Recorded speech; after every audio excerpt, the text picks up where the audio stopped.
tonight.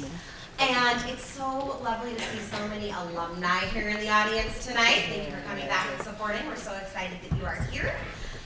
My name is Mrs. Fox, and I am the theater teacher here at Fremont High School. And you are in for a treat. The New Play Festival is one of my favorite shows of the year.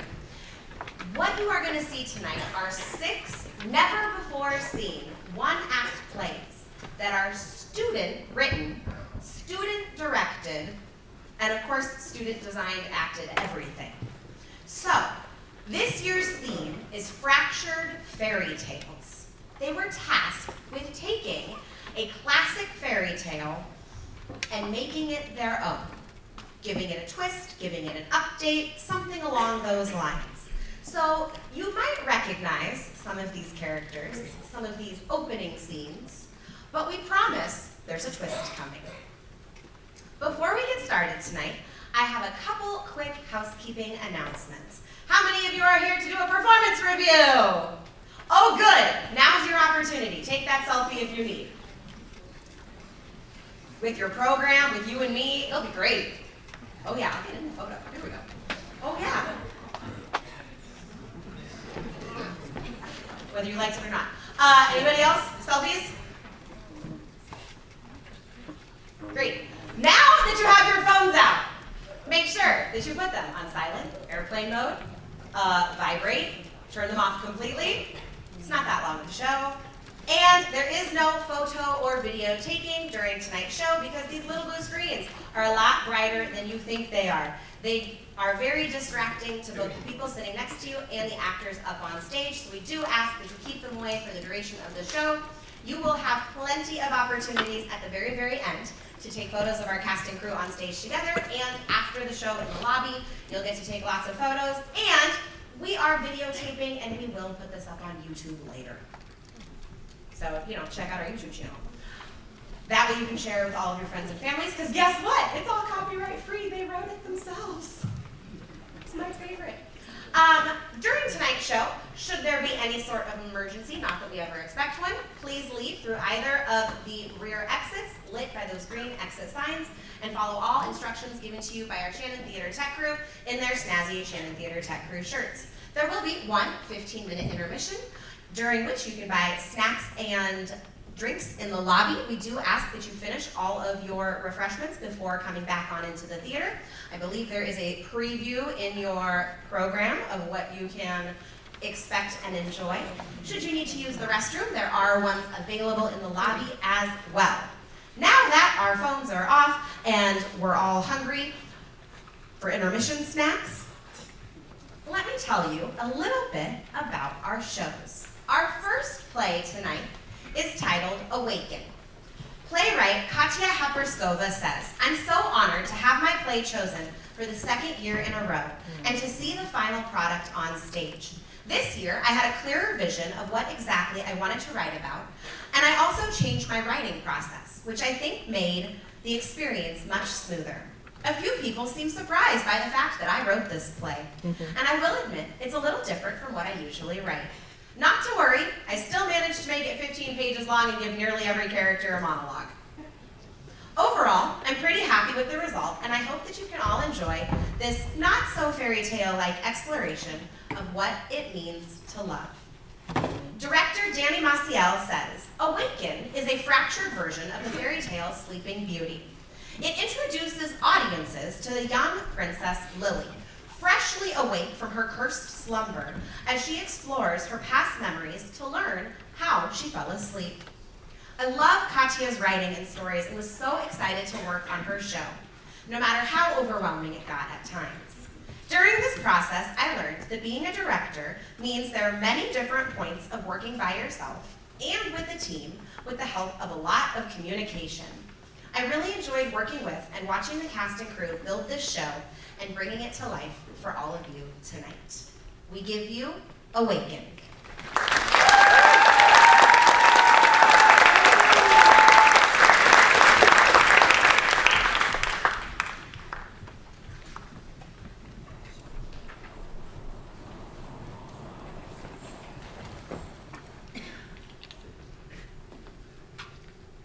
Once upon a time, in a kingdom far,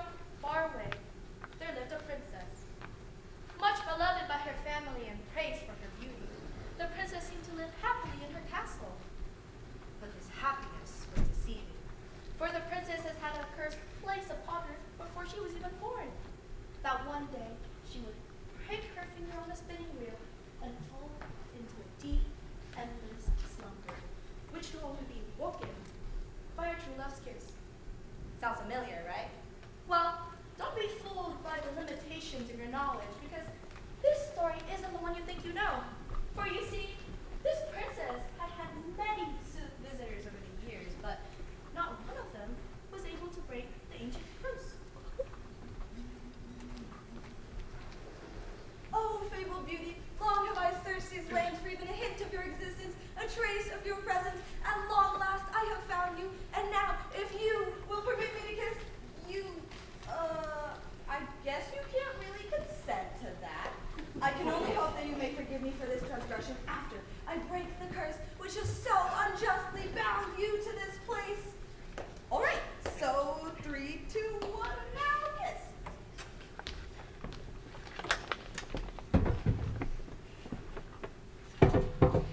Oh, how odd. She didn't wake up. Was it not a kiss that's supposed to wake her up? Did the stories get it wrong? Guess I'll have to go back home now. Ugh, what an idiot. But like I was saying, no one has been able to break the curse. It's all quite tragic, really.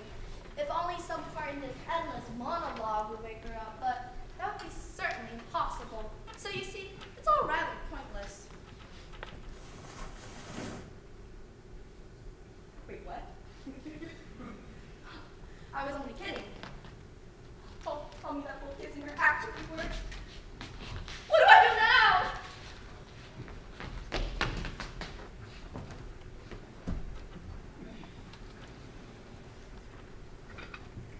Huh? Where am I? This is the attic, but no one ever really comes up here. What am I doing up here? Ah! Is someone there? You really are awake. I'm sorry, I didn't mean to startle you. My name is Mel. I'm a fairy guardian. Your parents asked me to watch over you while you sleep. Oh, I'm Lily. It's nice to meet you, Mel. But, pardon my frankness, what do you mean watch over me while I sleep? Oh, well, I'm sure as you know, the curse that put you to sleep has been a fact for quite some time now. Your parents. Oh, do you not remember this? Sorry, I can't seem to recall much from before I woke up just now. My parents, they must be here, right? Not exactly. I should find them and let them know I'm okay. Oh, wait! I don't think that's a good idea. Why not? Your parents, well, you don't remember much about them, right? I guess not. I think it would be a great idea if you focus on restoring your memories. That way you can remember the important details of your life before you went to sleep. Oh, that's a wonderful idea, Mel. You see, this must be why my parents asked you to watch over me while I sleep. It's because you're so clever. Thank you for all of your help. Well, seeing as you're not asleep anymore, I'm not really sure what I should do from here. Oh, that's okay. I'm sure we'll figure something out. Mel, look! That looks like a spinning wheel! Do you think you could help me find my memories? Oh, I doubt that. The curse still affects because you touch a spinning wheel. So, this one might put you back to sleep for the day. Oh! So that means if I touch the spinning wheel, I can see my memories again! What kind of logic is that? I don't know, just a good feeling of mine. It's almost as if the spinning wheel calls to you. Yes, exactly! It's like you can read my mind, Mel. So, do you mind watching over me for now? Fine. But, if you fall back to sleep, there's really nothing I can do.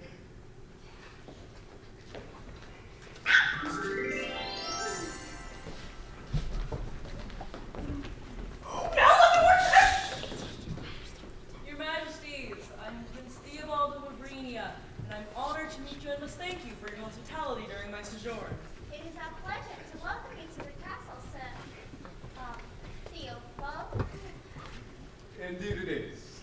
I may add. That is quite the unique name you have, young man. Of course, although most people back home simply call me Theo. Now that we are acquainted, you two may refer to me as such. Sir Theo, if you have a moment, I would love for you to meet my daughter Lily. She hasn't met many princesses, and both seem to be the same age. I'm sure you will get along splendidly. I would love to meet the princess. I'm Theobald, but you can call me Theo. It's a pleasure to meet you, Princess. Lily, it's nice to meet you as well. I've never met a prince before. Is that so? Yes, you see, I'm not allowed to leave the castle premises, so the only people I know are those who work or stay in this castle. I see, but if I may ask, why can't you leave the castle? I guess it won't hurt to tell you now that you'll be staying here. There's this curse that's been placed on me ever since I was born, that if I pricked my finger on a spinning wheel, I would fall into an eternal sleep that could only be broken with a kiss. Oh, I'm sorry, I did not know. That must be scary to live with. It's quite alright, and it's not scary at all, more than it is being lonely. You see, my parents only want to protect me, so they forbid spinning wheels on the campus grounds and destroyed any existing ones. But no one can control what happens outside of the castle. That's why they forbid me from leaving the premises. Other than my parents and a couple of servants, I don't have anyone else to talk to. Well, that's all right, because now that I'm staying here, we can talk whenever you like. Huh? I'll be your friend. We can talk about whatever we want. Like, I can tell you about my travels, and you can show me around the castle, so I don't feel so down anymore. You'd really do that? Of course, you know, part of embarking on a journey is making connections wherever you go. I may not be staying in one place for long, but it helps knowing that I have something or someone to come back to. Also, I've learned so much from all the different people I've met on my travels, and I'm sure I've learned a lot from you too. That's why, for as long as I can, I'll make sure you don't feel so alone. Thank you. I don't know what to say. Lily, could you come here for a minute? Your father and I have something to tell you. Oh, yes, I'll be there soon. Looks like I gotta go. Oh, well, that's all right, but before you go, please, take this. A messenger pigeon? What for? No matter how far away I am, if there's something wrong, this bird will reach me. If you ever need anything from me, send a message and I'll stop by as soon as I can. How could I repay your kindness? There's no need, it's the least I can do. Now I remember. That was the day I first met Theo. How could I forget something so important? Oh, you seem to be forgetting many important things, Princess. Although I'm not exactly sure how, we did stay in touch after that, I'm sure of it. Theo was my first true friend. Oh, that's sweet. But surely it would be a great idea to look at other memories. You know, you want to learn as much as you can, Oh, right? yes, but I'm feeling a little tired right now. I think I'd better rest for a bit. You just woke up from a 100-year-old nap. How much more sleep do you need? I don't know, but Let's talk about this tomorrow. All right. Good night, Princess. Hey, Mel? yes. We're gonna be friends now too, right? Sure. You can be, right?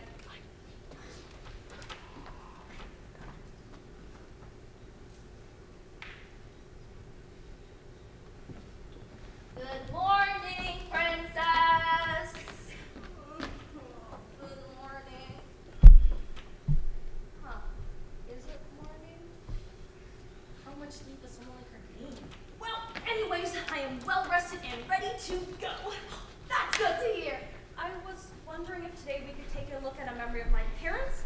Aside from Theo, they're the only people I really knew. And well, I think there's something important I'm missing. Something my mom was going to tell me. Oh, that's right. You know what we saw yesterday.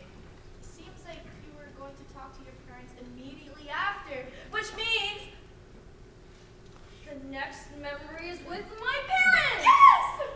All right, let's go. Okay, it should be so much easier to learn. Careful. The situation's not looking good. The army captain has sustained a serious injury. Looks as though I may have to intervene personally. What are we fighting this war for so long anyway? Territory, really? Surely there must be a means to an end. We are fighting to protect our kingdom from those things, from our daughter. If the castle falls, so does she. Speaking of Lily, perhaps it's time she learns to, What? go out? No. Come on. Surely you understand she can't stay inside forever. Maybe I'll reconsider if you stay here instead of plunging straight-faced into the front lines. You know I can't do that. And you know I can't leave my daughter on her own. Our daughter. Don't you see what you're suggesting? You pointed out the threat our enemy poses yourself, and now you want to allow her out to who knows where? Gerald, I beg you to reconsider. We are the only family she will ever hope to know. How would Lily take it if she knew her father was leaving for God knows how long? Maybe that's because she's old enough to understand these kinds of things. What's the point in hiding the truth from her? She should be having this conversation with us. Well, she's a little busy talking to that new prince. He's quite handsome, don't you think? And well-traveled, too. Maybe he is the one we've been looking for. You're saying you think he could break the curse. But we can't just force that kind of responsibility on the young man. Oh, I'm sure it will happen naturally now that you'll be staying at the castle and all. Right, so she'll have a male present. She won't take it so hard when I leave. Seriously? All right. How about this? I go on this trip for all of our sakes. You stay back and help Lily by whatever means necessary. Fine by me. All right. All that's left is to tell her of our decision. Lily, could you come here for a moment? Your father and I have something to tell you.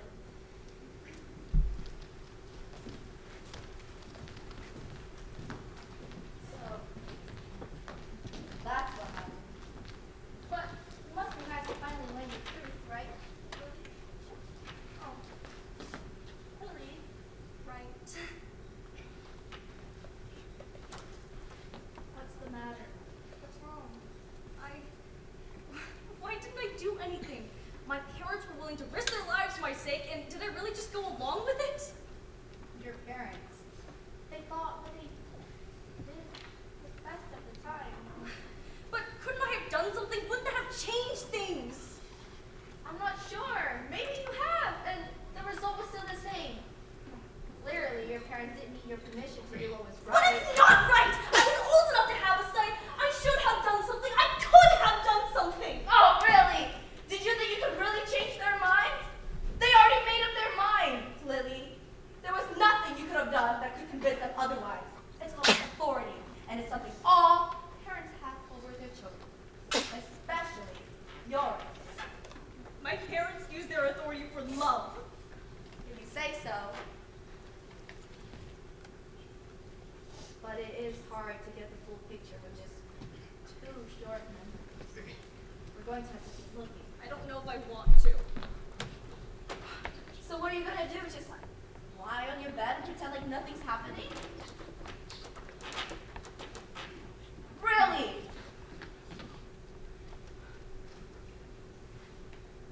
Alright. I'll come back with you next week.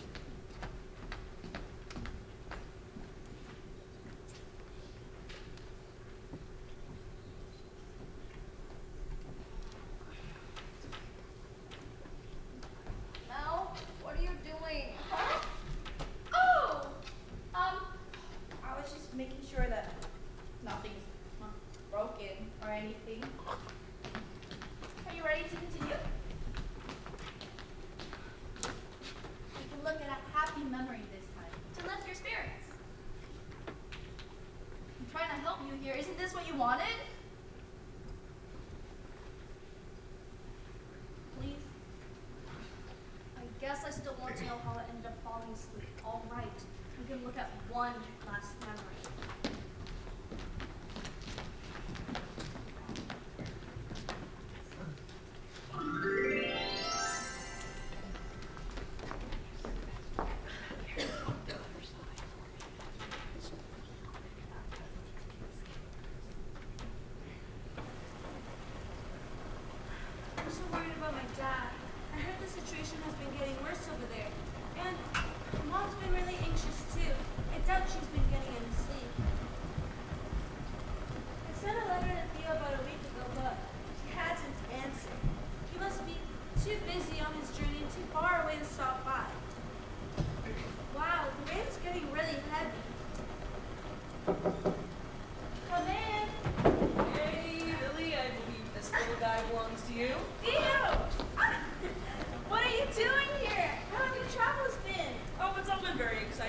Yesterday, I helped a group of merchants who claimed to have been attacked by a mountain troll.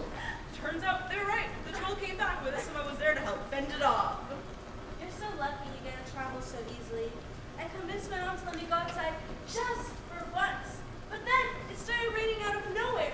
It's almost like the world itself doesn't want me to see what's really out there. I know how hard it is for you to stay inside all day. So one day, when we find a way to break this curse together, I'll show you what it's really like out there. In your last letter, you said your dad was going away for a while to assist in the battle. I was a little worried, so I decided to stop by. See what you were doing. You're always so kind to me, but I don't have anything to give you in return. Are you sure you want to hear about this? Of course, I'm here to listen and help however I can. Like I said before, I don't want you to feel alone in this. Well, it's just, I'm so worried about my dad. I know he's probably okay, but I wish there was something I could do. I mean, I'm not even allowed to go outside. I don't know anything about how the world works. It feels like I'm not even living in this world. I'm just trapped on the outside, watching everything. Everything feels so distant. Is there anything I could do for the people I love? I'm so sorry you go through something like this. I know you must be anxious to see your dad safely back home, and there's nothing I can do to guarantee that.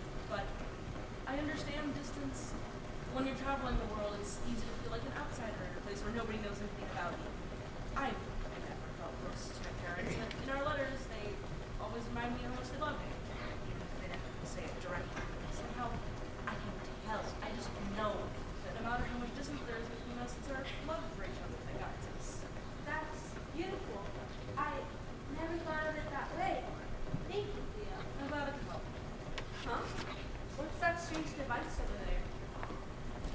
You know, Lily, there's been something I've been meaning to tell you, and I don't know exactly how to say this, but I love Lily!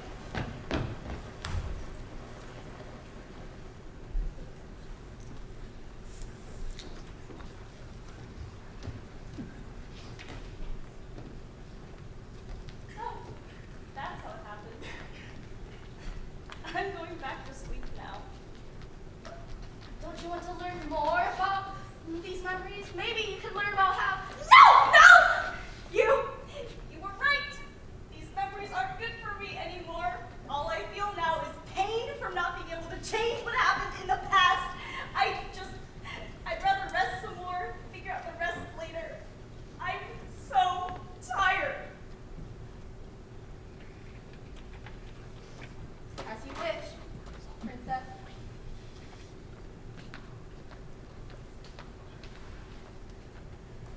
I'm sorry, Theo.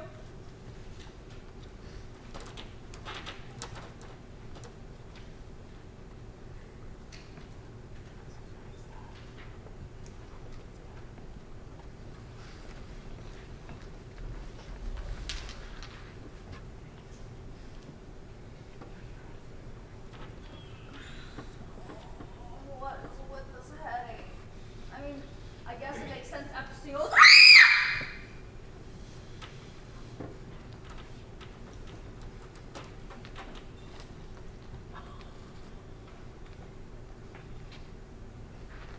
Theo?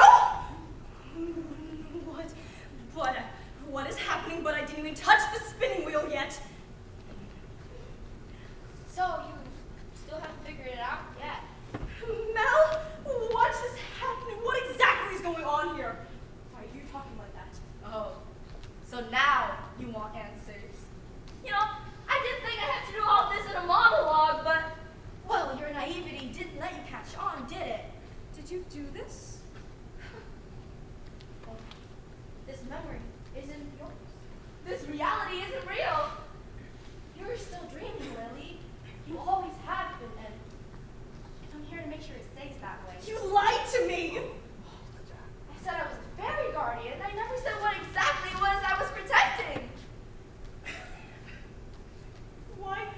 Why would you do something like this? Why?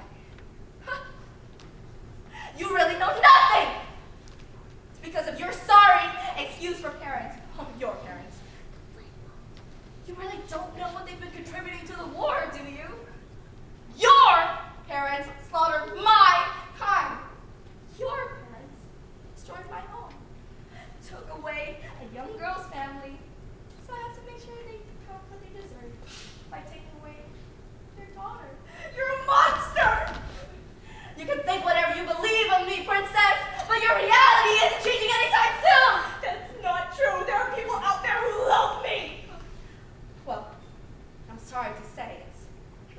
too late for your true love's kiss. There may have been people who loved you while you were awake. But, oh, that was so long ago, I'm surprised you even managed to remember. Of course, this guy couldn't go on with his journey and kept coming back to you. He was the biggest nuisance to my plan. So I had to make sure I got rid of him as soon as we fell asleep. What? No. So this is your memory. You. Oh, and as for your parents, they seemed too preoccupied with the thought of losing their daughter to a curse that they didn't even stop to consider what their love could have done to save her. Face it, princess. There may have people who love you while you're awake, but there's no one left that you love now.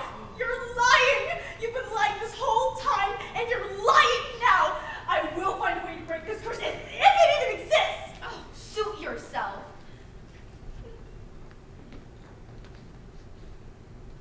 And I will see you for your next awakening. What does that even mean? Hey, no! No! It can't be true, Mel. She's trying to trick me again so I don't keep trying anything. Well, I won't fall for it! This time today, I will see my family again. My parents, they loved me. They were protecting me. How could they have known? It's not their fault, but what if I stopped Dad? And Mom, she was always saying I'd find my true love one day. Theo, he was always so kind to me. And what did I do? Nothing except walk towards the spinning wheel. I need to get rid of it. Surely something will happen. Something has to happen. Maybe all this will end and something new will start. Change! I love you, Lily.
Well, I hope you enjoyed our first play of the evening. Our next play is titled The Princess Frog. Playwright Mayar Alshether says, I'm honestly really surprised that people liked my play enough to vote for it to be produced. I had a lot of fun writing this silly play, and I learned a lot about balancing dialogue between characters and how to make it all work together. Director Nat Weissman says, during my time as a director, I got to have an insight on the many things that title includes, such as casting the actors, creating blocking, and working together with the crew and actors. to create a phenomenal performance. It showed me the struggles a director has and why they make certain choices. It gives me a bigger insight on theater, and I will keep all of this in mind for future productions I participate in. Also, I really enjoyed working with all of my actors. Each and every one of them are phenomenal, and it's been such a blast working with them. I want to thank all of the crew, my actors, and of course Mrs. Fox for helping bring this show to life. And I hope you enjoy watching it as much as I do. The Princess Frog.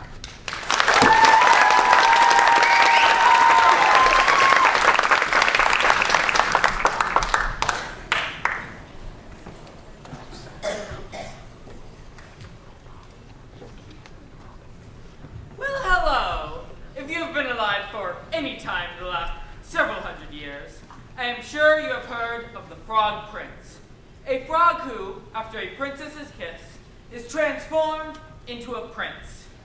Well, our tale is not that, but it is quite similar. Oh, how I love the forest, the green leaves, the beautiful trees. Oh, and how can I forget my lovely animal companions? Hello, birds. Hello, squirrels. Oh, hello, deer. Hello, hares. This is our dear Princess Rosette, a lover of trees, animals, and all things nature. She embraces all creatures with open arms Oh, and hello. and an open cake. Oh, no, dear friend. Oh, are you okay?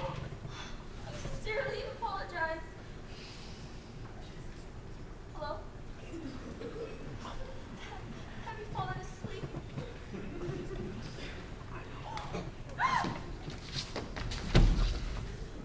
Oh, I think it's dead! Oh, no way. Oh, did I seriously just kill a frog? I can kill an animal that's like the least princessy thing ever! Oh, I'll be shunned! Disowned. Okay.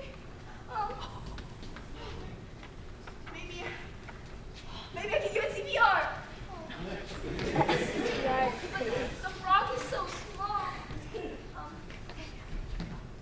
Mouth to mouth should work.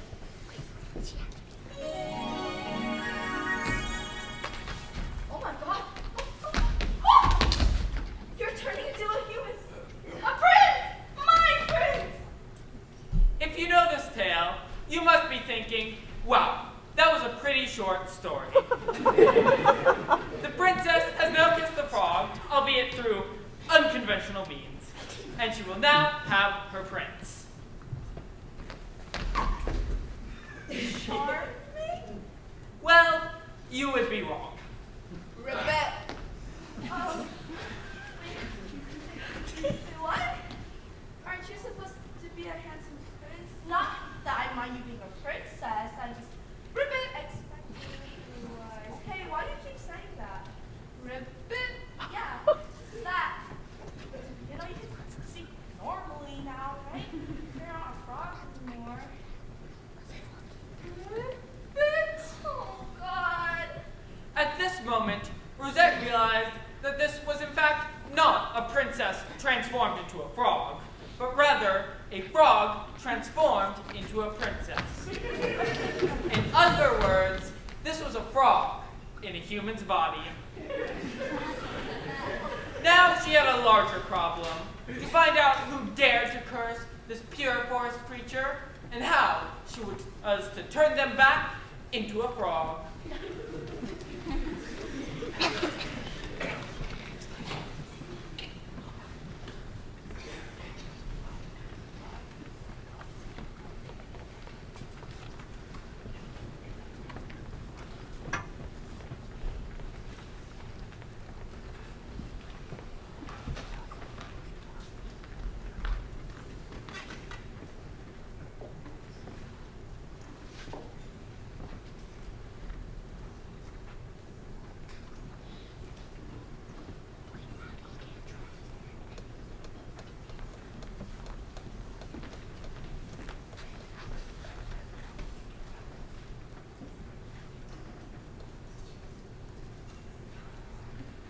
believes anyone would turn a poor innocent frog into a human. Can't even talk properly. Ribbit. Exactly! How come someone could be as heartless as to curse you? Oh, I bet it was that damn witch Ebony. She really gets on my nerves. Oh my. Is everything all right there? Oh, everything is perfectly fine, Father! Ribbit! Frog in your room? What? No! You're acting super suspicious. I'm coming in. Wait! Well, hello. Who's your, friend here? This is a princess from a very, very distant country. Her name is Frogalina. Frogalina? Ribbit. And she only speaks in ribbits. It's her language from her very distant country. Froggendale. Right. Well, I guess I'll just leave you two to whatever you have going on here. Oh, Father, before you leave, do you mind preparing a carriage for me and my friend Frogalina over here? I want to take her to the capital to show her around our kingdom. Of course I can. I hope Frogalina enjoys our beautiful scenery. But Rosette wasn't going to the capital. Well, no, not at all. Instead, she was going to take Frogalina right back where she found her, to the quaint village right outside the forest, in hopes to find the witch she knows is responsible for Frogalina's sudden transformation, Ebony.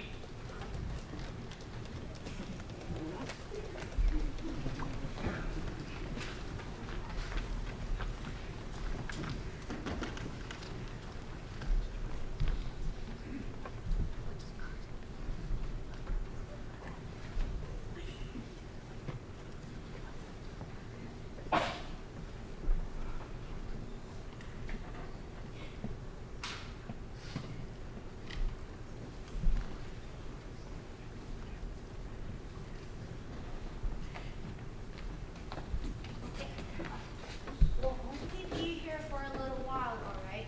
We're gonna find that witch and return you right back into your frog body so you can return to your pond and live happily ever after. Ribbit. I need you to stay here. I'm going to look for the witch. Don't move.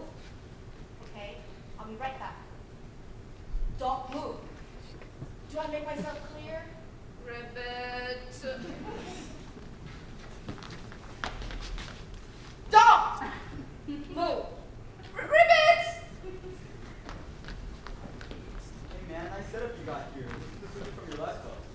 Well, this spot is so much nicer. The sun is much brighter, and it's right near the entrance. Only bad thing is there's so many flies here. Yeah, you know what they say. When the sun comes out, so do the flies, am I right? Actually, no.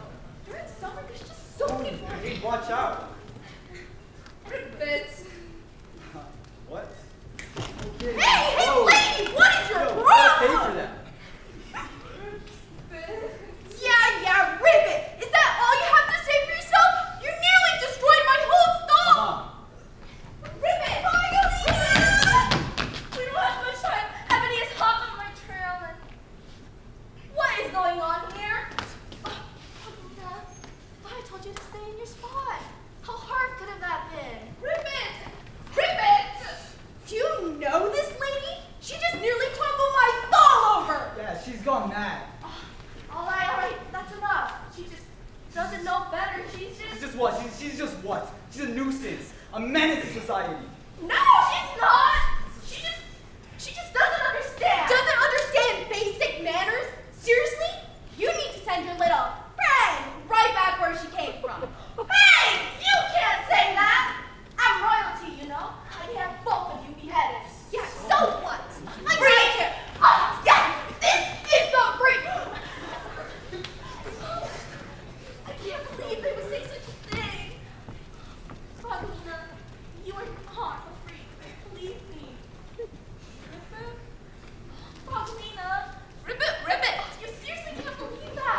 cursing a frog. Don't act like this is all your fault. You probably just did it to torment her, or one of your spells went haywire and she got caught in the crossfire. Oh, really? Now, why would I have any business with a random pond frog? I don't know. Maybe you just enjoy tormenting wildlife. How could I possibly know what's going on inside your head? Well, you're right. I did curse someone. Ribbit? Of course you did. I knew it. I knew it this whole time. That's why I accused you. Of course you cursed this poor frog and... But it wasn't the frog. What? Ribbit? I did not curse the frog. Again, why would I have any ill feelings towards a random frog? And for the record, I do not enjoy tormenting wildlife. At least, I've never killed one. Oh, yeah. How do you know about that? I have my ways. Anyway, I didn't curse her, I cursed you, Rosette. Uh-huh. That's right. Ever since you accused me of endangering the local rabbit population because I used leaves in my tea, I just about had enough of your hinting. And so I decided to get a little payback. A simple curse, really, and one that isn't noticeable until it is too late.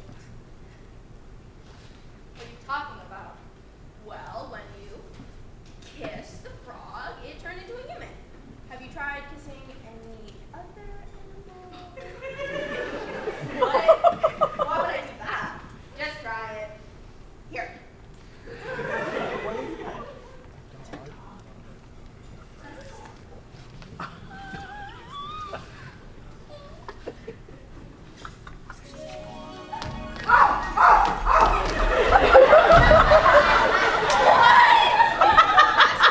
Every animal you kiss is turned into a human. So, going off of that, wasn't it you who cursed her? No! No! I didn't know! And wasn't it you who kicked her in the first place? If you hadn't done that, she'd still be a frog right now. But I was just startled. It wasn't my fault. Well, if you're just about done now, I'll be heading out now. Good luck with your whole situation.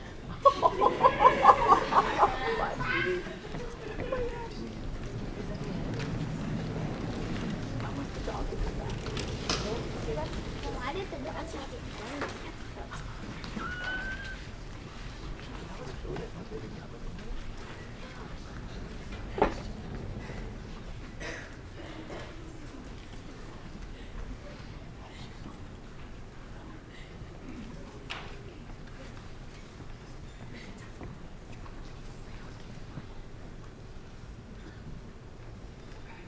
I can't believe it.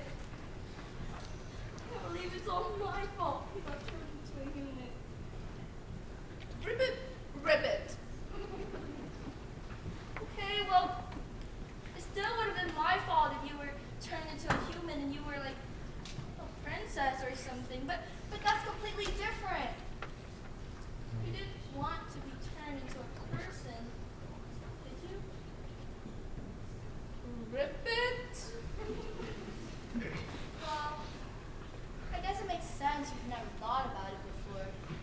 I mean, what do frogs think about anyway? Ribbit. Oh! Ribbit. Okay. I know. It was my fault.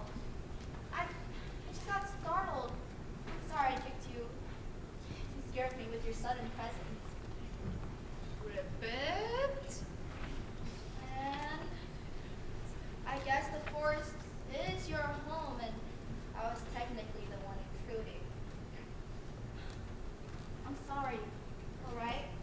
If you want, we can march right back to that witch and demand her to turn you back into your frog body.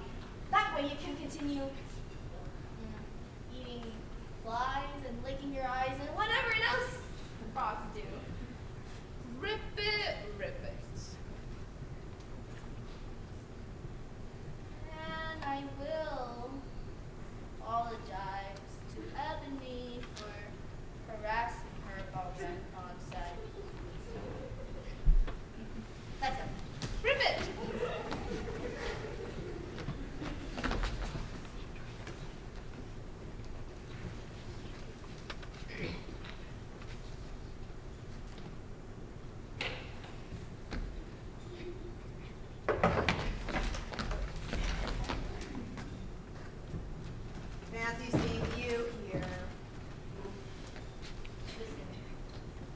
sorry. I'm sorry that I was always annoying you and accusing you of multiple crimes. But I really need your help this time. I need you to turn Frogalina here back to a Frogalina? You named her Frogalina. What? I was in a rush. And Frogalina likes it, don't you? Ribbit. Never mind that. Why should I help you exactly? You're not helping me, you're helping her. She's just an innocent bystander who got caught in her crossfire, and she doesn't deserve that. Well, I suppose you're right.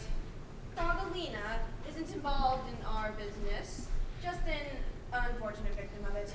Very well, I shall... Ribbit! Ribbit!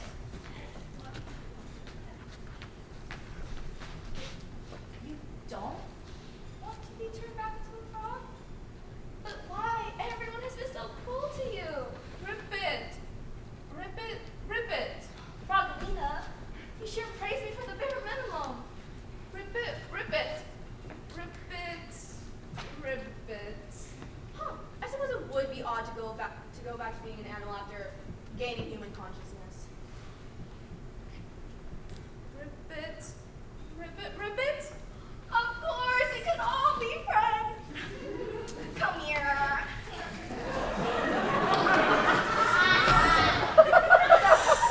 What's the first thing you gotta do now that you've turned into a human? Ribbit! Ribbit! Try to say something other than ribbit? Well, there is no time in the present. Go ahead and try.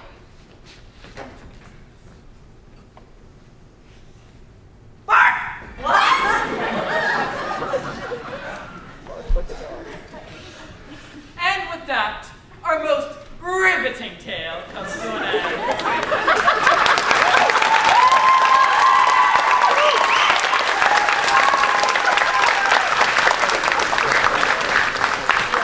Frogalina comes to peace with her new body, Rosette learns to take accountability, and Ebony finally gets some peace. And they all live happily ever after.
No, I'm not going to sign myself.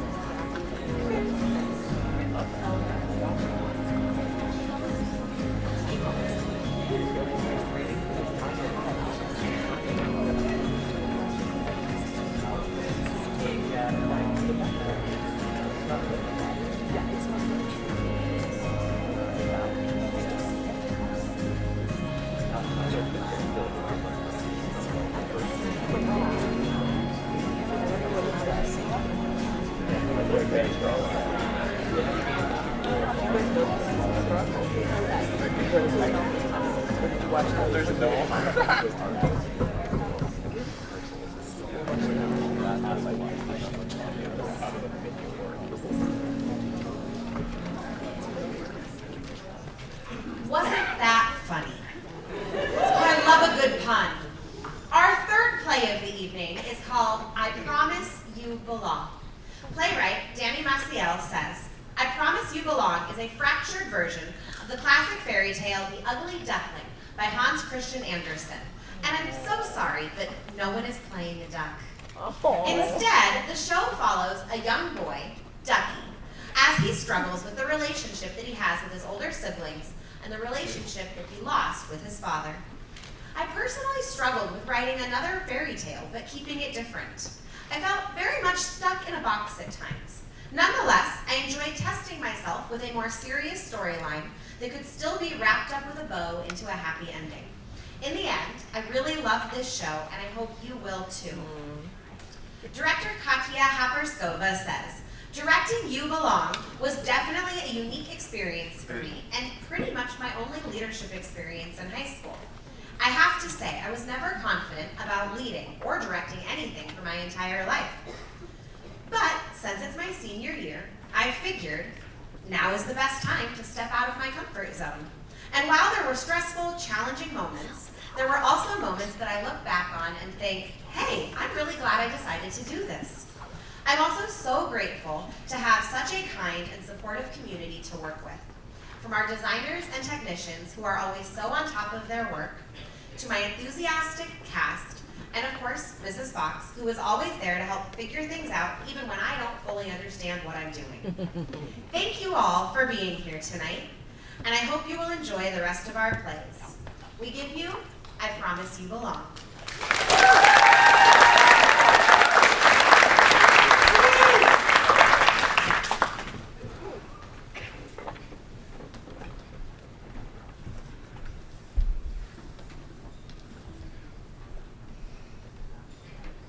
Then he rustled his feathers, curved his slender neck, and cried joyfully from the depths of his heart, I never dreamed of such happiness as this when I was an ugly duckling.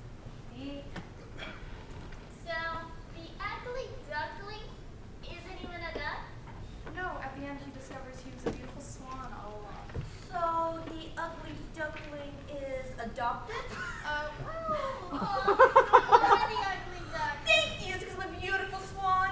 No, it's because you're adopted. Hey guys, settle down, settle down. Yes, Ducky? Miss Claire, when will the little duckling's family come get him? What? Well, the little duckling ran away, so when is his family gonna come back? Oh no, he found a new family, a better family. What? He asks weird questions like that all the time. He's in his wine cage. Why don't we go outside? That's a good job. That's a good idea. Good job, Julie. I know. Why don't you kids head outside while I prepare a snack?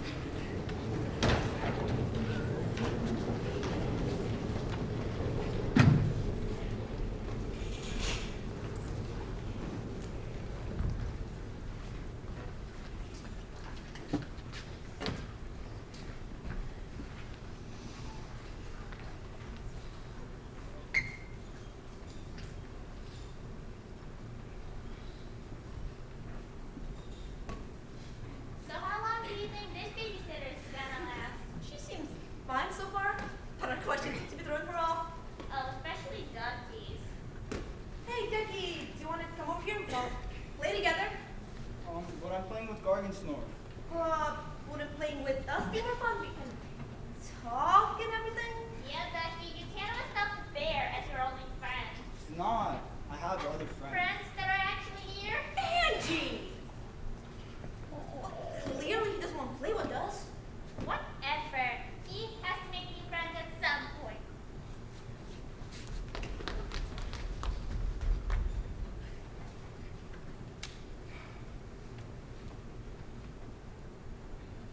Is that Gargan Snore? I think we should play over there. Well, over there's the woods. We're not supposed to be over there.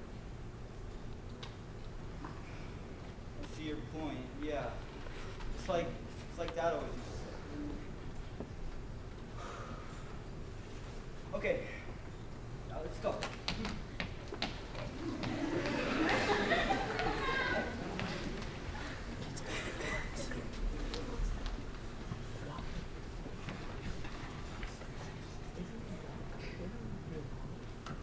right, everyone, snack time.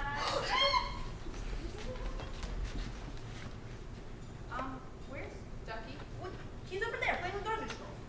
What's a garbage store? It's just up there. Don't question it. Okay, but where's Ducky now? What do you mean? He's over. We lost Ducky? No, you lost Ducky. You're the one being lost us. I know, but when I signed up for this job, I didn't know it would mean all of this. I thought I'd come over for a few hours, keep you entertained, clean, fed, alive, and that's it. Now your brother's gone missing and I don't know what to do. Oh, geez.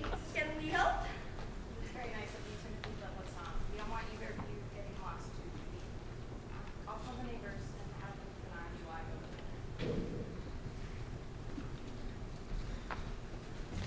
The Ducky, he must be so scared.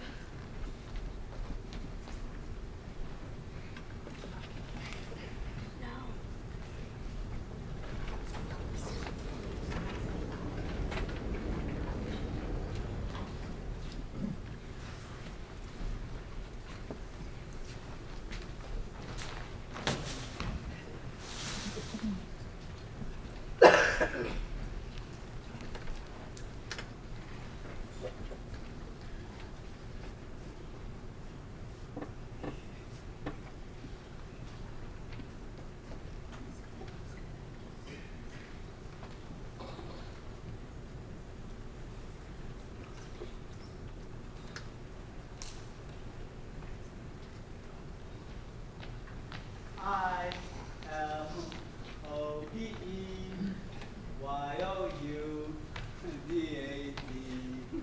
With you is where I belong. So take my hand and we'll skip on home. I-L-O-V-E. I love you, you and me.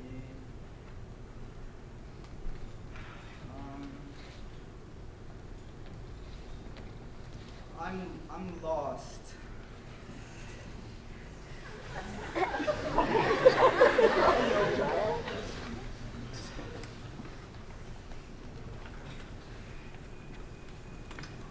Ducky! Ducky, where are you?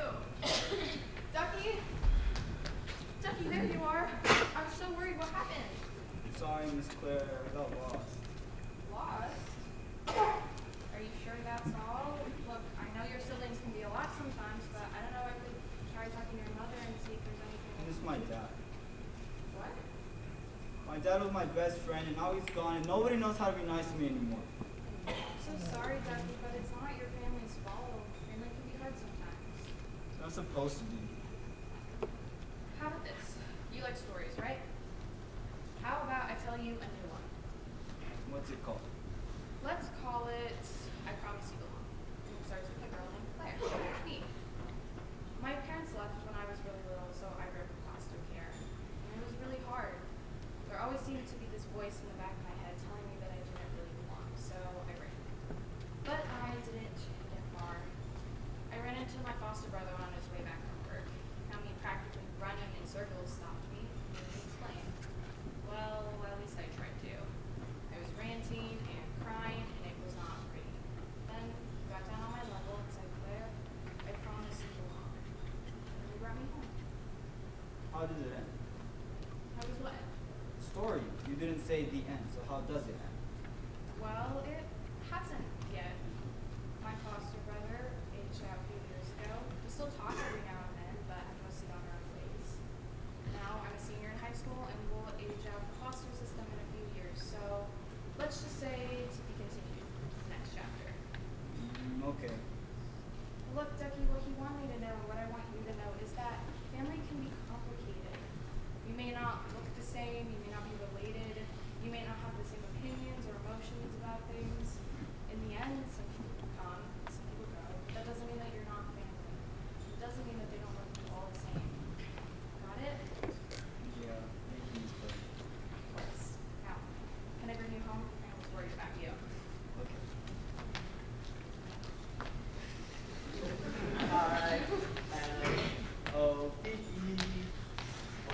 know you, you and me.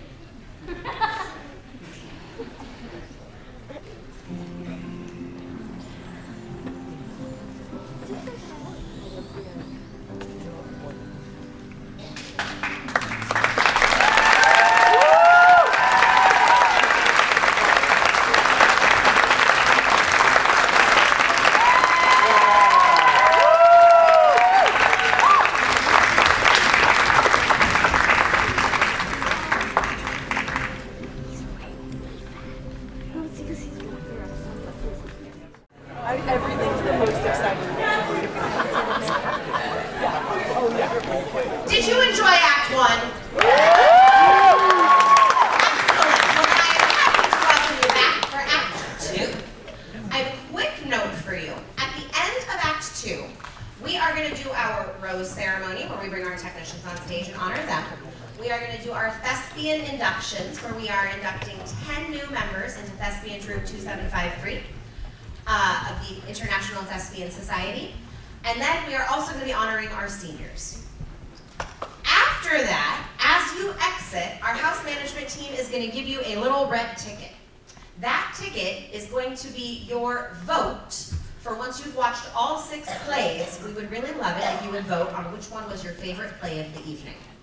So make sure you get your ticket and make sure you drop it in one of the little voting boxes so we know which one wins audience favorite at our Fremont Tony Awards next week, the Foamies.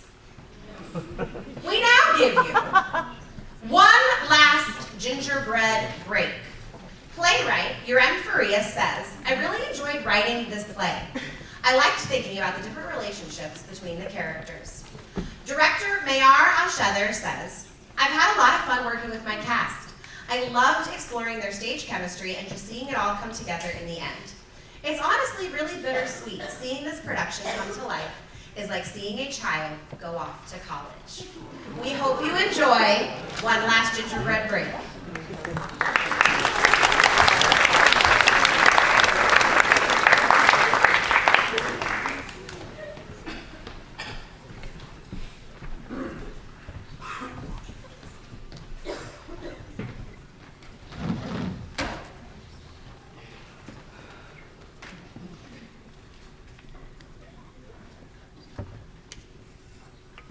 Total beer by 220 is 240. You sugar-coated slackers are here!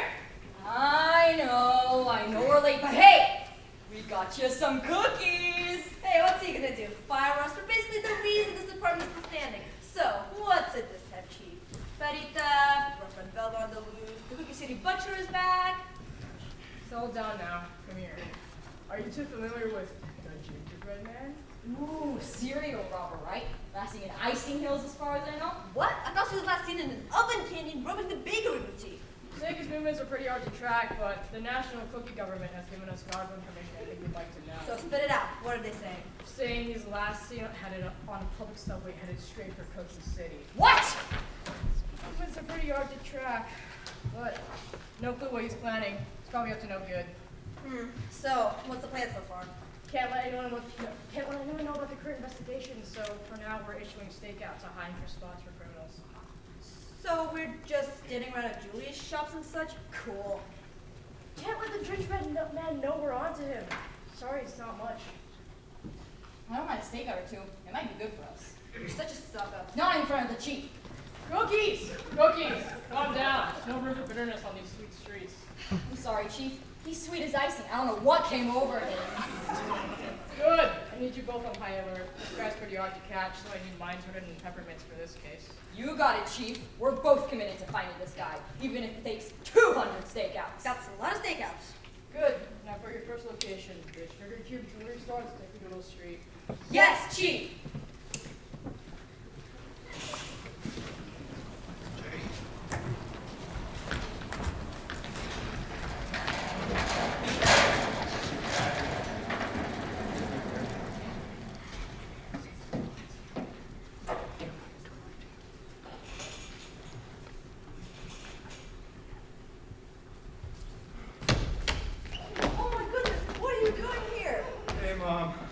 I'm sorry. I know it's been a minute. I just really need a place to lay low for a little bit. That's okay. I'm just happy you're safe. Jamie hasn't touched your room, so you'll feel right at home. Jamie? Is it spring break already? I know you wanted him to go to Candy Cornell University, but... I didn't just want him to go to Candy Cornell. What happened to all the money I sent? Jamie refused to go after he found out where the money came from. Money is money. It doesn't matter where it comes from. Jamie, come here! What the hell are you doing here? What the hell are you doing here? You're supposed to be at Candy Cornell. I made sure you had the money. What happened? I don't want your stolen cash, and I don't need help from a criminal on the run. Jamie! You know, for someone who's supposed to be smart, you're as dense as molasses. What the hell are you doing? I can't believe this. I'm being lectured by a criminal about not going to an Ivy League school. Don't talk to your brother that way. You're on his side? Mom, he's a criminal. And he's also my son, and he's here. And I'd rather him be here than wherever he was before. You know why he's here, right? Jamie. The new bank opening in downtown. That's why he's here.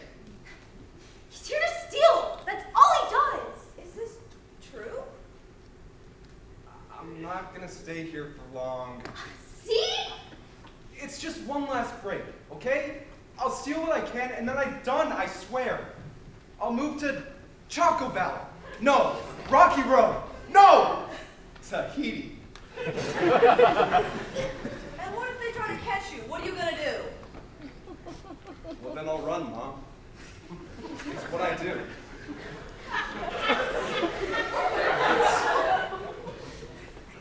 It's what I'm best at.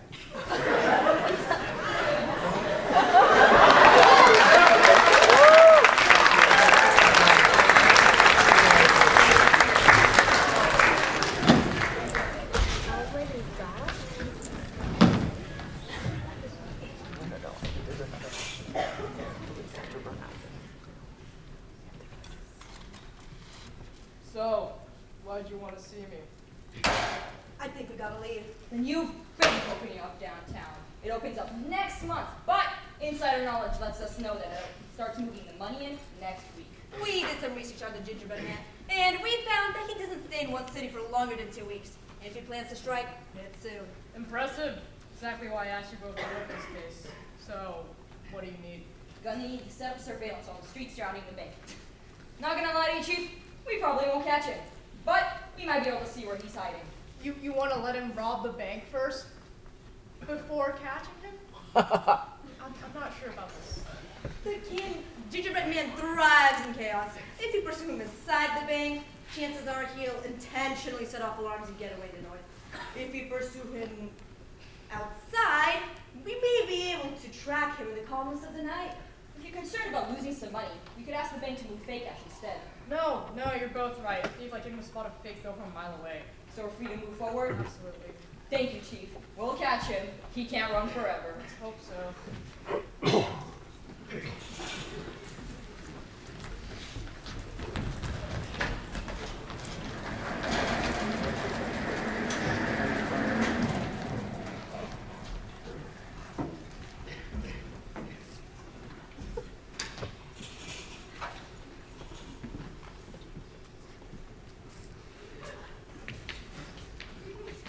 So soon? If If you're leaving tonight, at least leave Mom a note or something. I'm not leaving tonight. Maybe in the morning, but I'm making sure you guys are set before I go. What? What about this being your last break? You're gonna split it with us? I've realized something. It's gonna be pretty hard to leave this all behind. If I leave right now, there's no promise I'll see both of you ever again. What are you talking about? Don't act like you care. I do care. I care about both of you. Then why'd you leave? You could have made money doing anything else, but you chose a life of crime. You'll understand when you're older. I don't blame you for being mad at me or for not taking the money. You can hate my job, but don't hate me. I don't hate you. I just wish you weren't leaving so soon. I'm sorry. Look, I need you to promise me something. What is it?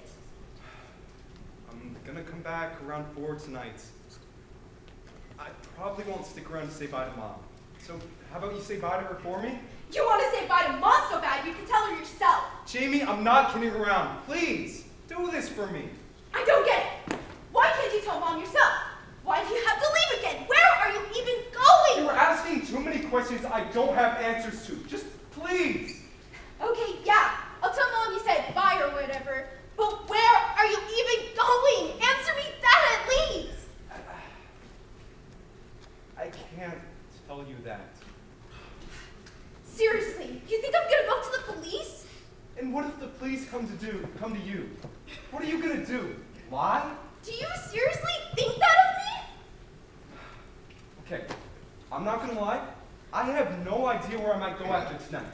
I don't plan those kinds of things ahead of time. That's how you get caught. Okay, great. So you're gonna pull a heist, come back, and leave once again to who knows where. Yeah, that sounds about right. You don't get tired living like this? Not yet. Mom's gonna be thrilled. It's getting late. I should get going. I would wish you good luck, but I don't think it's appropriate. Thanks anyway.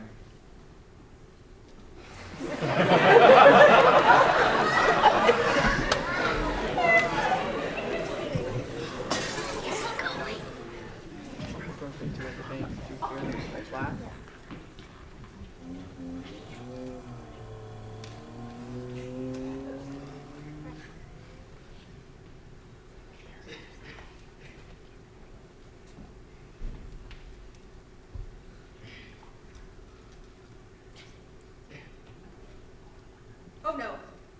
Oh no. Where is he?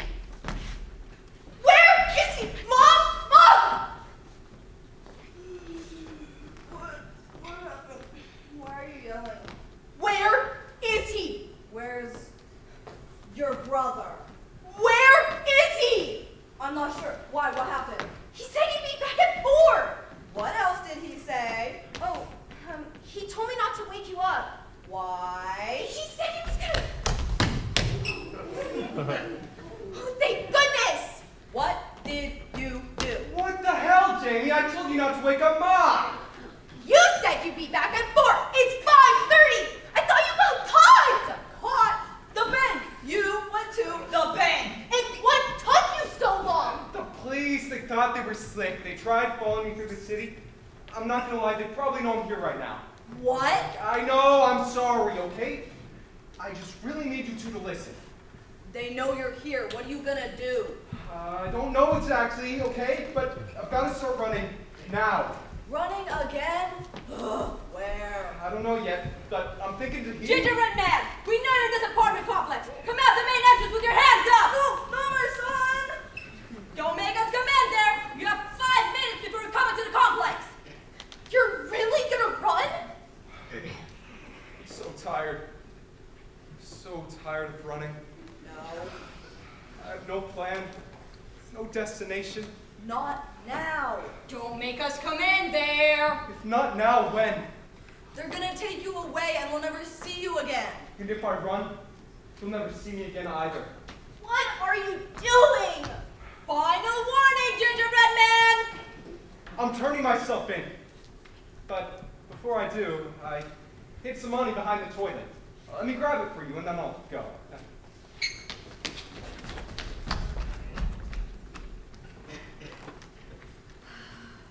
This is it. We'll never see him again. I'm sorry. He's a criminal. I feel terrible. I don't get it. What was that?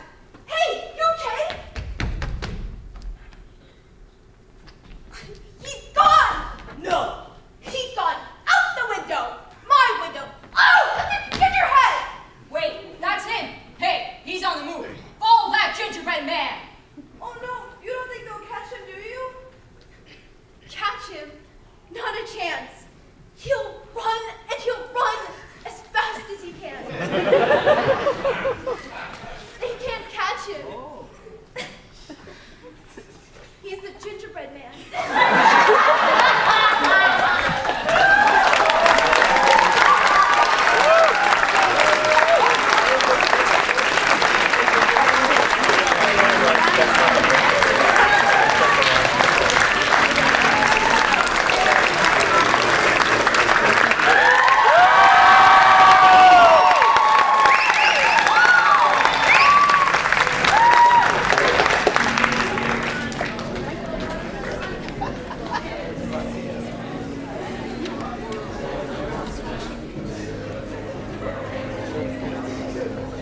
Was that funny or what?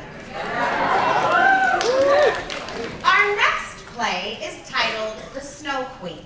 And if you looked at the program, you may have noticed the title isn't something that people who were alive as long as I've been alive might recognize as leet speak.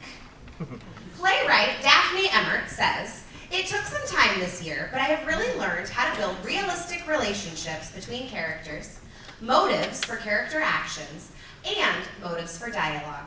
I have truly enjoyed formulating a whole world set to my liking and changing a classic story to tell an untold one.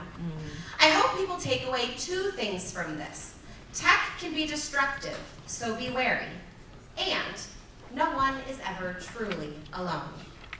Director Greta Heinke says, "I chose to direct Snow Queen because it deals with emotions that almost every teenager has experienced. Along with that, I've truly enjoyed seeing and experiencing the side of theater you normally don't recognize as an actor. You never had to make decisions about costumes, sets, and the building blocks of a show as a cast member. Thank you to Miss Fox for being patient as I found my way, and to the technicians who helped piece together this show. The actors have done a great job with this script, and I hope you enjoy The Snow Queen."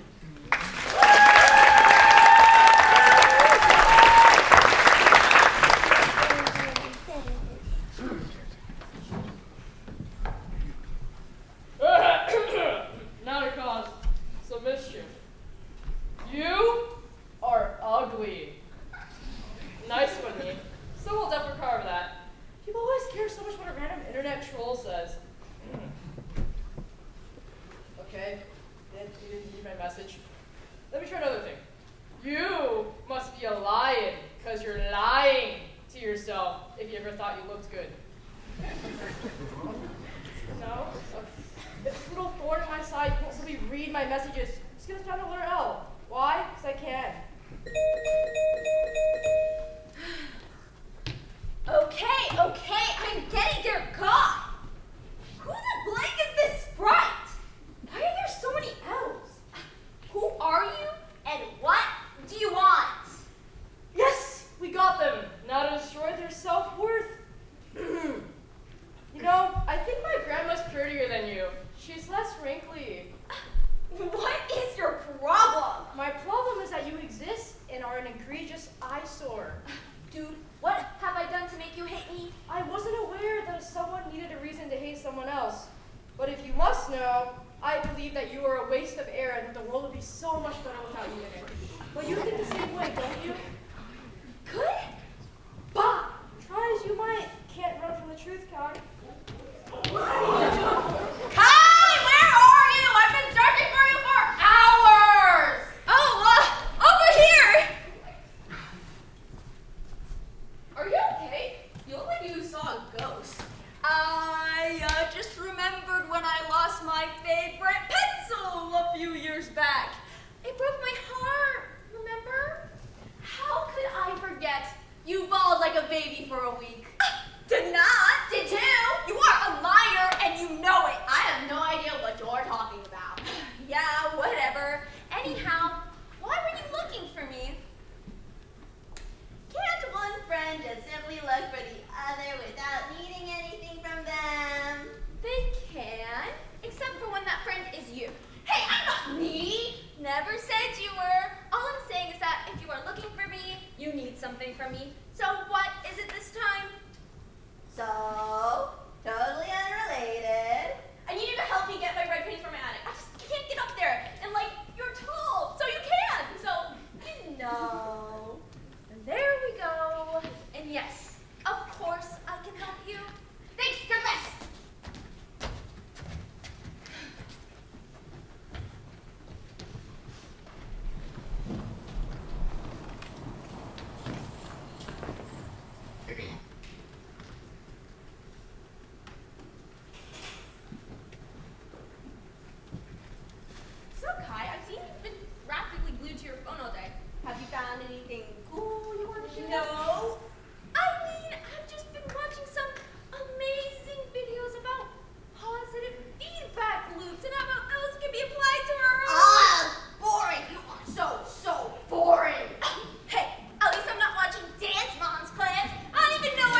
try to look good.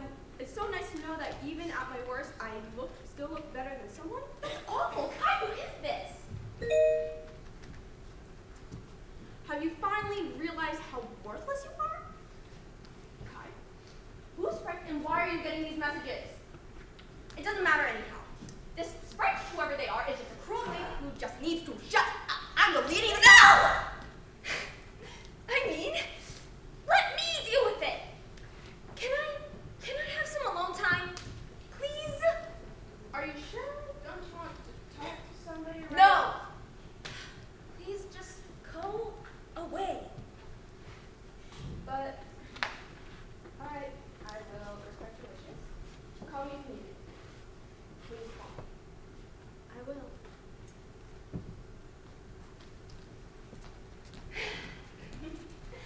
Maybe Sprite is right. Maybe I am just a waste of space. Why am I here?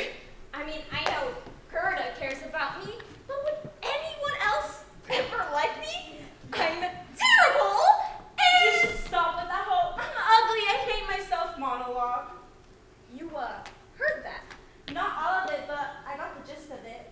Shh, don't talk. You feel worthless, you feel ugly, you feel like you're a waste of space, which you probably are, but you're not the only one. Who are you and what do you mean? My name is the Snow Queen, and as I was saying, I harbor many people like you, those who believe themselves as ugly. I can give you a place to be with people like yourself. Excuse me, what? Why in the world are you building an ugly person commune? What? The actual... When you make as much money as I do, what else are you supposed to do with it? I bought a giant's home, and I don't have anyone to fill the rooms with. And you sad people are just looking for refuge. I can give you a place to mope and weep and do whatever. You'll just live with me and the rest of you pathetic people. What do you mean, looking for refuge? I mean, have you seen the way they look at you on the streets? People think you're just another worthless person taking up space. Yet another eyesore. They don't think I'm an eyesore. Oh, really? When was the last time someone complimented you? Well, exactly. People don't like seeing you. Forget the fact that guys don't even compliment one another. People are too focused on themselves to think about other people. Not the point. The point is, you're disgusting and no one likes to see you. Let's say you're right, even though you aren't, and that I'm an eyesore. What's the point of telling me? The point is, my dear, my home can be somewhere you can hide from society. You don't have to see the world, and they don't have to see you. It would be your escape. What's your price? Why, no price at all, my dear. All I ask is that you help me film my internet videos and make me famous. Make me look pretty constantly, and you get your sanctuary. So I just need to help you make videos, and that's it? Then I need to pay you to live in your house? No, don't worry at all. You don't have to pay a penny. And yes, videos. That's it. But what about my family? Will I be able to tell them where I have gone? No! You will not tell your family where you have gone. You will never see them again. Your life here is over. Did your family notice you hate the way you look? No! Did your family check in on you? No! Did your family give you resources to feel your emotions? Guess what? No! Why care about people that don't care about you? But Garda cares about me! She doesn't! Who could ever love someone that looks like you? Why should I trust a single thing you say? Because why would I lie? I have everything I could ever want. I don't gain anything from that. Yeah, sure. The point is, my dear, even unlovable people like yourself still crave love, and I can give that to you. I'm the only person who can love someone that looks like you. I guess you're right. Of course I am. Now, are you ready to come with me? Yeah. One more thing. Drop the phone. You won't need that anymore.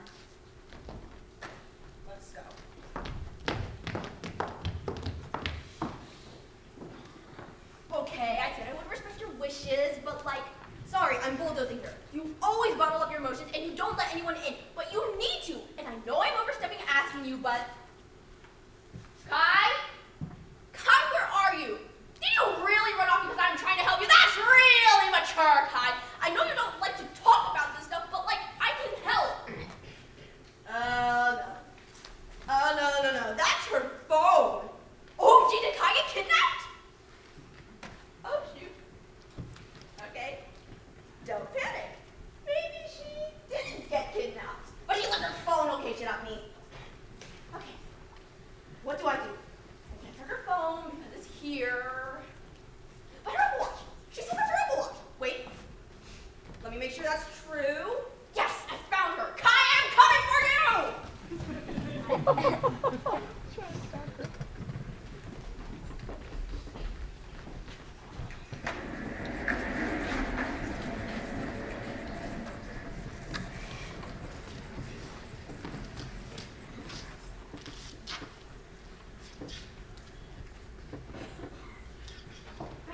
The video you made yesterday was fabulous. I got so many comments that I look so hot.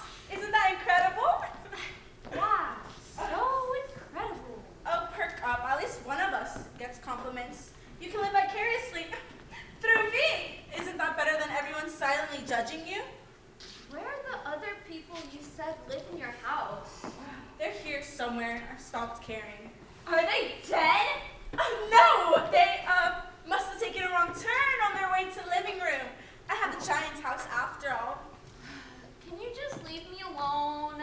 Ugh, fine. You have 15 minutes to brew. Then we're making a new video. Whatever. Oh, and remember, I love you, Kai. I'm the only person who can love someone that looks like you. I'm gonna die alone in this house!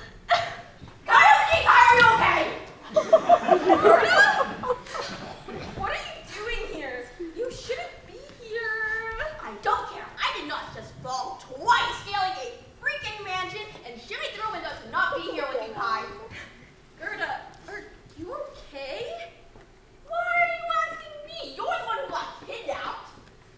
I wasn't kidnapped. I left. But why? Because I'm ugly! And no one wants to see me! I can stay here, unseen, and out in the public eye. I don't have to see anyone judge me or remind me about how unlovable I am! Kai, you're not ugly and people do love you. I love you. Oh, you do? Then why didn't you see how much I was hating myself? Huh? Why did you never tell me you cared about me? Why, Gerda? Why? Because I don't know. I just thought everything was fine. I was stupid and dumb. And I thought you would have found it weird for me to tell you that I loved you. It's not common for friends to tell each other that they love each other. You should have said something. Or done something. But what hurts most is everything is my fault. It's all my fault. Nothing is your fault. Yes, it is! No, it's not. You hate yourself because you are stuck, trying to reach a level of perfection of yourself that you cannot achieve. Because everyone is different and unique. And you don't love yourself because you aren't reminded of how much people love you. You don't even remind yourself that you are lovable. Stop being like a therapist! No, I'm not stopping until you actually listen to me. Kai, I love you. You're my best friend. You can believe that you're ugly. That's fine. I will always love you and see you as the perfect person you are. Well, very flawed, but flawed in the best way that makes you unique and the best version of yourself. Why can't I love myself? Because you're human. Maybe you don't ever love yourself, but I hope you grow to accept yourself. The world isn't perfect, and you don't need to be perfect either. You're perfect as you are. And it doesn't matter what the world thinks. It only matters what you think. thank you for everything. Of course. Now, can we go home? What about the Snow Queen? Who? The person whose house you just broke into? Oh, you don't need to worry about her. I might have forgotten to mention that I slipped a heavy amount of melatonin into her afternoon tea. Wait, what? You brought freaking melatonin? Yeah, I thought you were kidnapped. I didn't know who I would need to deal with. And look at that, it worked in my favor. Good grief. Yeah, I guess. You're crazy, Gerda. Yeah, but you love that amount of me, don't you? Yeah, whatever. Ready? Ready?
For our last play of the evening, but definitely not our least, we bring you Rumpelstiltskin.ai.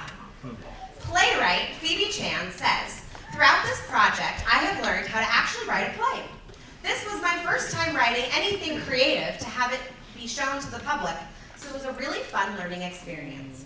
I really enjoyed taking all sorts of things from my previous experiences and personal references and squishing them all into one thing. It's even better that I was able to be in my own show.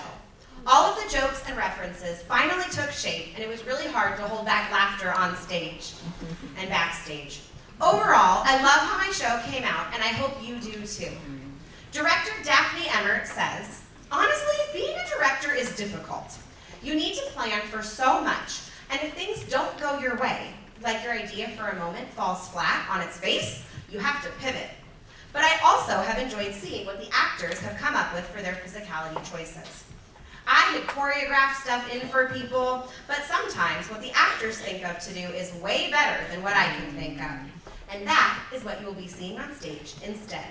While this is a fairy tale, it won't seem too far off from real life. Remember that as you watch Rumpelstiltskin.ai.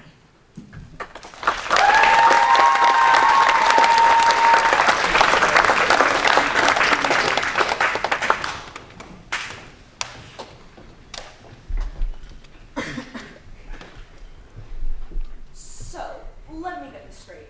You're Rumpelstiltskin, like from the stories. And you are D. Miller, Captain Obvious. And you will give me anything I want at any time I want, but I need to answer a question after every request. So I can get the information that I want from you. What was that? Nothing. So you wanted to try making a request? You know, to get something consequence the last time? I mean, yeah, there was, but new policies, blah, blah, blah. Too easy, too hard. So now it's just one question per request. No consequence. Okay, cool. Do you want to start or? Oh, sure. Can you tell me the date of the next solar eclipse? You want to waste a request on that? Well, you aren't a genie, so I don't have a limit. Also, I need to know that for my trivia contest today. Fine. August 12th, 2026. Thank you. Now it's my turn. What is my... Normal cells again. Wait, what? We were literally talking about your name 10 seconds ago. Alright. I'll be back. I know you will. I get to call you anytime, remember? Dang it.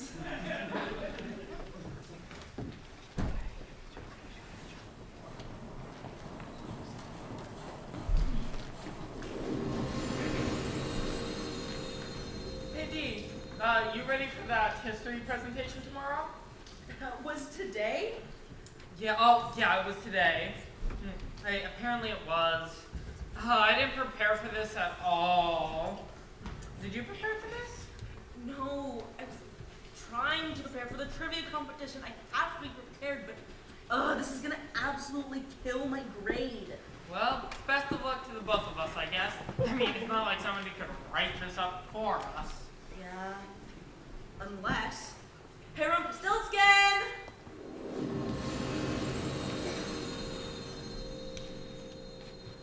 What? I have a request for you. What do you want? Can you write this research paper for me? I mean, yeah, I can. What's it about? The presidents of the United States and their term. I gotta pick a president and write about what he did during his term and why it was significant. You gotta give me a direct command or it won't work. Fine, write me a paper about William Harrison. You got it.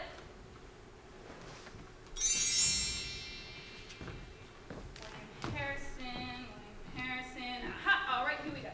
What do you have for me? William Harrison was inaugurated on March 4th, 1841. Mm-hmm. He died 31 days later. That sucks. And he was married to Sailor Moon. Yeah, that makes sense. Wait, what? Why are you screaming? There's no way he was married to Sailor Moon, a fictional character. Really? Wait a minute. Oh yeah, you're right. JK. Weren't you gonna fix that? And here's your paper. Why is a one-paragraph research paper 30 pages long? I don't know. Spread the words across 30 pages just because. That's really bad for the environment. Couldn't care less about that, but fine.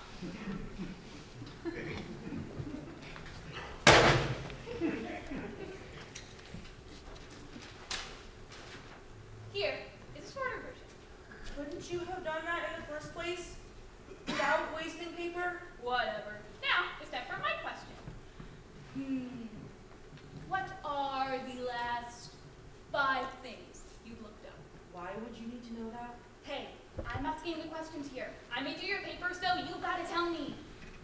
Fine. I looked up the gold medalist of the last Summer Olympics, the main theme of the Met Gala, the Super Bowl performer in 2015, Katy Perry's most popular album, and how to summon an incomprehensible, magical, slightly evil entity.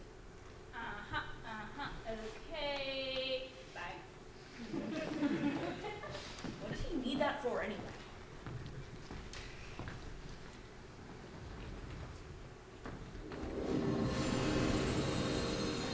Dang, you wrote that fast. It's been like 49 seconds. Did you put any effort into that, or did you just give up and write something random? Yeah, I guess I was feeling particularly inspired about William Harrison's hour and 40-minute long inauguration speech. That sounds fun to sit through. What did he talk about? No talking during class. Oh, you're done already? That was fast. Yeah, I guess I'm just a fast writer. If you say so.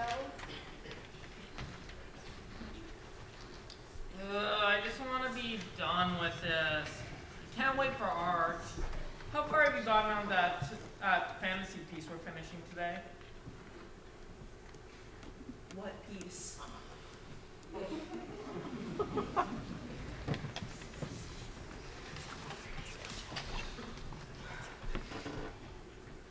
I can't believe you haven't made any progress on the art project. It's been 2 weeks, Dee. I know. I guess I've always been busy with something else. Trivia. Going for the win for the 3rd time in a row? You know the trivia master will be utterly fuming. You saw him the last time you won. I mean, yeah, I'm trying to win. I love trivia, but what am I supposed to do now? I can't finish an entire art piece from scratch in an hour and a half. Well, I'm sure the teacher will give you partial credit, even if you have just a sketch done. I mean, if you can paint as fast as you wrote that essay earlier, maybe you can pull off a miracle. Yeah, maybe I can. Hey, Rumpelstiltskin! Hi, what? Grumpy much? I'm terribly sorry for my behavior. Of course, I'm here for you anytime. Great. Can you make me a fantasy-based art piece? I can. You've got to give me an order, though, or it won't work. Fine. Make me a fantasy-based art piece. More specific, please. Can you give me style or some other adjective? I need something. I mean, my original idea was to have a dragon centaur person, you know, the upper body of a person, the lower body of a dragon. Okay, then let's see here. Okay, this one could work. This one's good too. This one doesn't fit though. What are you doing? I thought you would help me paint the painting. I thought you were the trivia expert. Don't you remember my story? I spun straw into gold.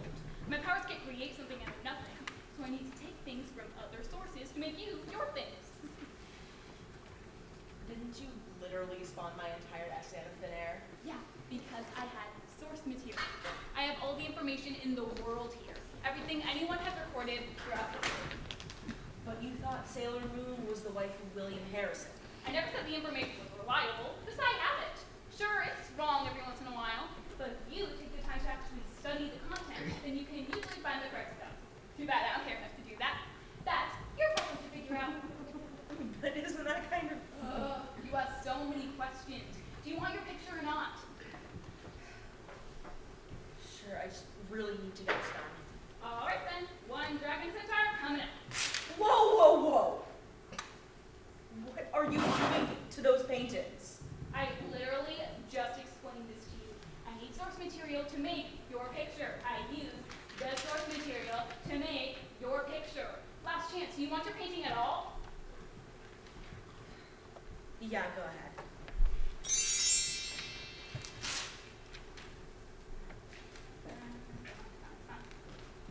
There you go. Now, it's time for my question. What trivia have you mainly been studying? Why do you need to know that? Really, it's the second time you've asked me something really random. And specific. And personal. You're getting on my nerves, kid. You don't need to know that. You agreed to answer my questions when you summoned me. Answer the question. Pop culture. There. Is it really that hard? Good luck for your competition.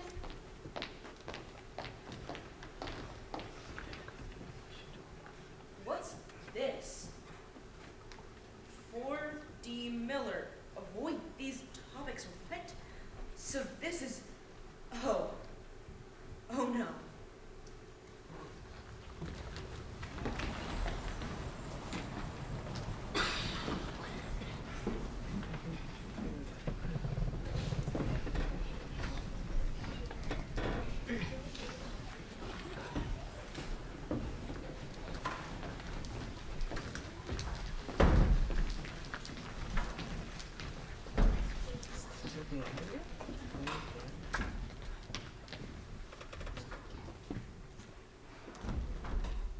You ready for the trivia competition? Ready to win? Oh, yeah, of course. Are you okay, Dee? You've been off ever since art. What's wrong? It's nothing or other. I'll be able to fix it soon. All right, if you say so. I'm here if you need me. Okay, Dee? Good luck. Thanks, Sora. All right. All ready? Fine. Finish this match, then we can confront that stupid little sprite. Is everyone ready? Good, all right. Who should go first? How about Miss Miller? This may be a good time to mention that due to your protocols, one of the 5 original categories, pop culture, will be swapped in favor of world history. What? What is it, Miss Miller? Why weren't we made aware of this ahead of time? A change in the categories is something you should have communicated with the participants. We all have studied pop culture, not world history. That's where you're wrong, Miss Miller. All of the participants have been messaged about this change. I suppose your message has gotten lost? What a shame. You're kidding me, that little Rumpelstiltskin!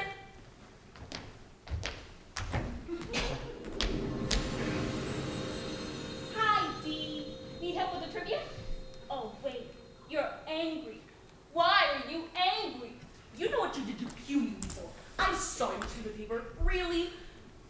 Olympics, $20. Met Gala, $30. Super Bowl, $20. Avoid pop culture in general, $30.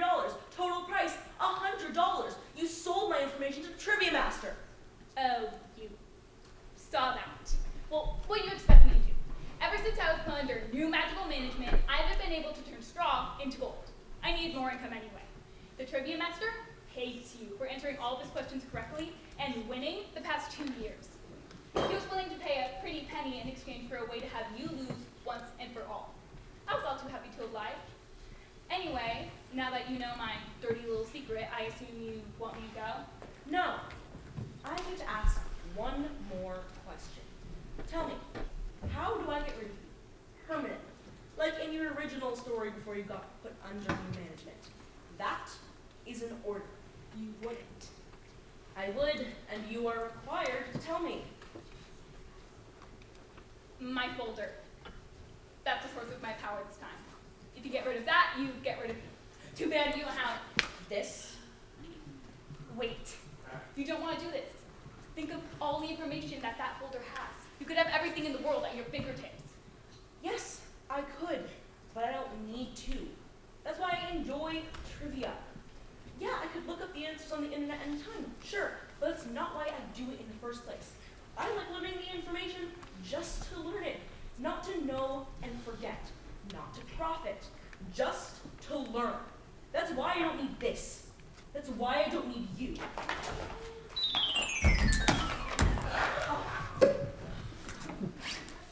Miss Miller, are you ready to begin? Or would you rather forfeit instead? Yes, I think I'm ready.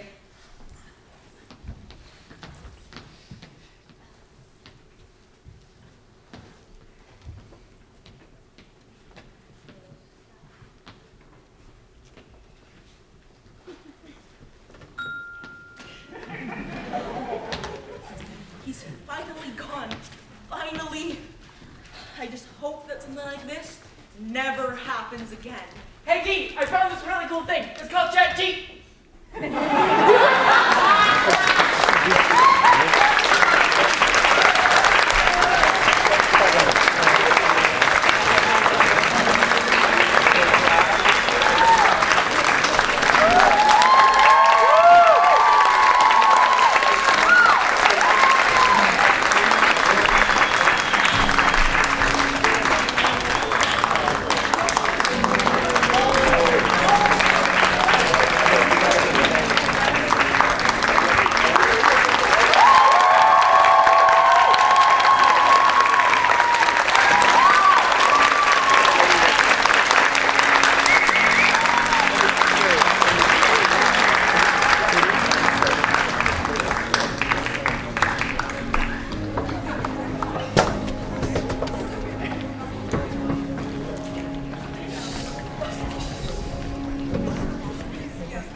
As is Fremont tradition, we are going to honor our technicians who have been working hard behind the scenes every night. They've been working hard ever since April when they announced design roles, to the beginning of May where they began building sets. to now making sure everything runs smoothly. Please save all of your applause to the end. Our amazing designers for this show. Costume designer Ruben Colin, who is unfortunately not here. Okay, sets Logan Darknell and Liliana Schneck. Woo! Publicity, Ava Sorelli. Prop designer, Reggie Barra. Lighting designers, Pascal Wallbringer and Wisteria Chen. Then we have sound design, Allison Chang. May applause.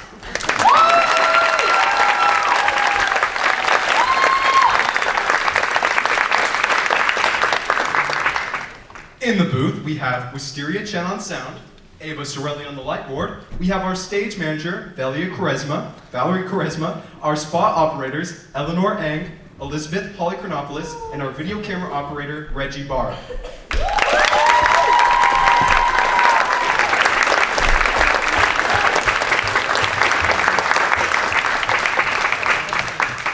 We have many people working backstage, like our makeup and wardrobe crew, Tamar Aharon, Allison Chang, our amazing scenic shift crew, James Funston, Pascal Weidlinger, Allison Ron, and Shirley Chung.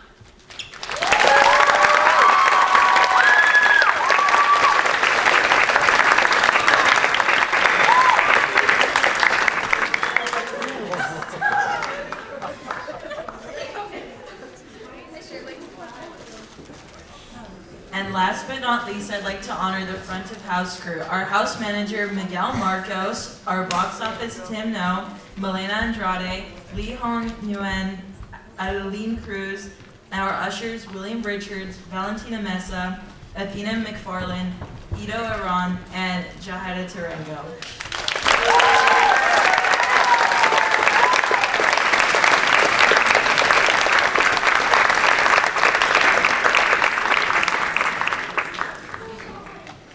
And lastly, we want to give a huge thank you to our directors, our acting directors, Danny, Nat, Katya, Mayar, Greta, Daphne.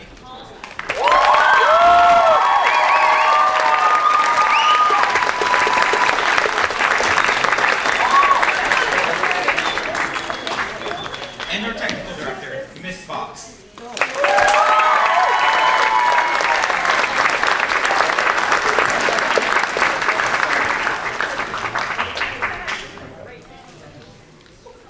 Actors, come on up. We're going to let your family and friends take photos now. Photo time! Wait, I need one. Okay, now you can take photos. They're all going to smile and act like they like being on stage. No. You don't. There is no option. I have no idea.